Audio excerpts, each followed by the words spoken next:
For a while now, it's been really popular to macerate or soak the dried fruits that we add into our sourdough. Now, I'm mainly going to be talking about dried fruits, but it's not limited to this. In fact, I've seen many home bakers trying to extend this to kind of nuts and to seeds too. But when you ask someone, why are you doing it? The most common answer is normally this: well, if I add the dried ingredient into the dough, it's going to suck up the moisture. So I need to balance the old hydration.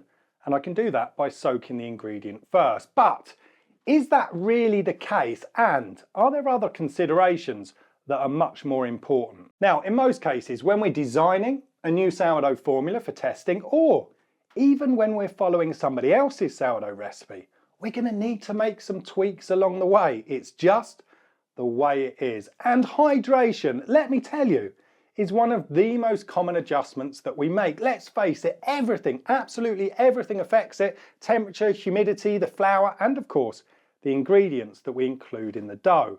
Soaking the ingredients first doesn't mean that we're magically going to solve any hydration issues, as we don't know how much the dry ingredients need to hydrate to perfectly match our dough.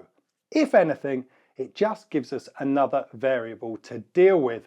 The most accurate way to balance the hydration correctly is to adjust the amount of liquid that you mix into your dough, and we do that during the test baking phase. Your dried fruit is going to be perfectly happy, hydrating, tucked up inside the dough as it ferments. Okay, so let's just set the hydration to one side for a second. The biggest bugbear for me is that most bakers skip over the most important consideration when they're trying to figure out if they should be soaking the ingredient or not soaking it. And that is the impact that it's going to have on the flavour and the texture of the final product. I barely ever hear people talking about this. Look, eating is a super complex sensory experience which encompasses the textural aspects too. Creamy, crackly, crispy, chewy, crunchy, mushy, pulpy. These are all kind of sensations that affect our overall enjoyment of what we're eating. Soaking the ingredient changes the taste and texture before it's even been included within the dough. If we begin by soaking our dried ingredients, we kind of reduce the amount of control that we've got over the texture and, of course, in some cases, the flavour of the final product.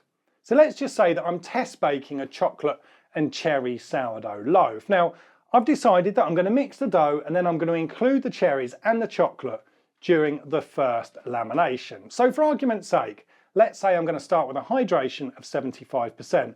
My goal is only or solely to slowly increase the hydration until the taste and the texture of the final loaf and its inclusions meet my expectations. In the case of the cherries, I'm looking for them to plump up within the dough, taking on just enough moisture so they burst with flavour when I eat them.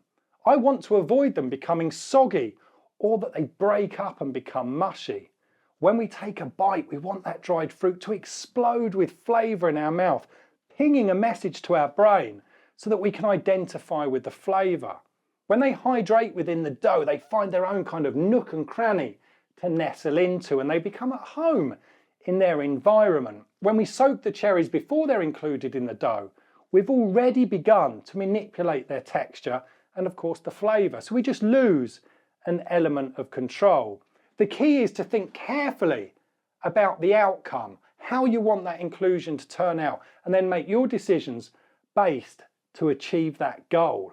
Now, I know some people worry that if they don't soak the dried fruit, then the fruit in the crust area is going to burn during baking. But this isn't the case if the dough's hydrated correctly and you bake it properly. And in most cases, I'm really happy if some of the fruit that's poking out of the dough singes during baking. We get this contrast in texture between the fruit that's buried in the crust and the fruit that's protected in the crumb.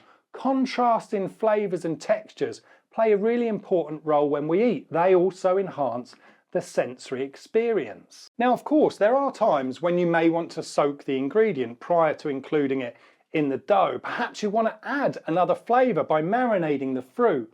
I've soaked dried fruits in brandy for a Christmas themed sourdough before. But remember, in this case, less is often more. So weigh the liquid you're going to macerate the fruits in and start off with a little bit and build it up. Or Perhaps your goal is to create a super soft inclusion that does break down throughout the dough, or maybe you want to include some of the macerating liquid in the dough to manipulate the flavour profile.